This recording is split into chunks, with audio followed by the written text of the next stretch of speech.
Le programme de droit d'achat, qui permet aux locataires de la municipalité d'acheter le logement qu'ils louent à la municipalité à un prix bien inférieur à la valeur du marché, a permis à près d'un demi-million de locataires écossais d'acheter leur propre logement depuis son introduction par Margaret Thatcher en 1980.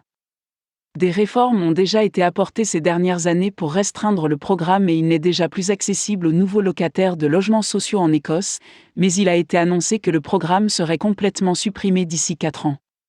Ceux qui ont le droit d'acheter à l'heure actuelle n'ont plus que 3 ans pour exercer leurs droits. Le gouvernement écossais espère que cette mesure permettra de préserver le parc immobilier actuel et de mettre davantage de logements à la disposition des personnes inscrites sur la liste des logements, sans qu'ils soient perdus au profit de ventes privées dans le cadre du programme de droit d'achat.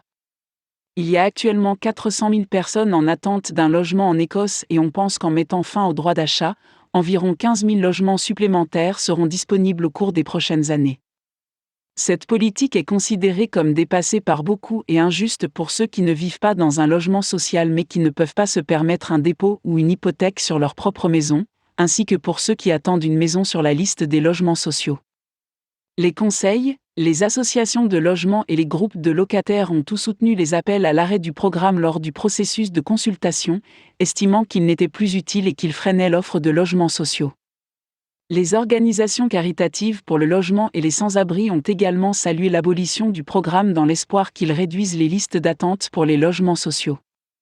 La décision de mettre fin au droit d'achat a été votée en 2010. Le projet de loi va maintenant être soumis au Parlement, puis à la sanction royale, et il se pourrait même que la période de suppression progressive de 3 ans soit encore réduite.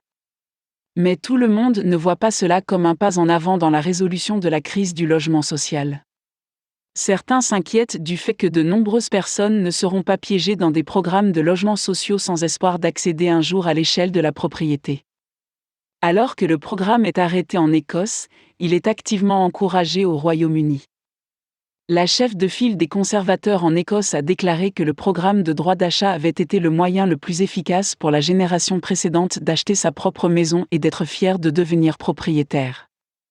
Elle a ajouté qu'il offrait à des milliers de personnes un avenir financier plus stable qui, autrement, ne leur aurait pas été accessible. Si le gouvernement travailliste s'est d'abord opposé à ce programme, lorsqu'il est arrivé au pouvoir sous Tony Blair en 1997, il l'a adopté. Il a longtemps été considéré comme un moyen de donner aux familles qui travaillent dur la possibilité d'acheter leur première maison. Les opposants soulignent également les chiffres financiers qui montrent que le droit d'achat a rapporté plus de 11 milliards d'euros grâce à la vente de logements sociaux aux locataires, ce qui a permis la construction de 130 000 nouveaux logements sociaux.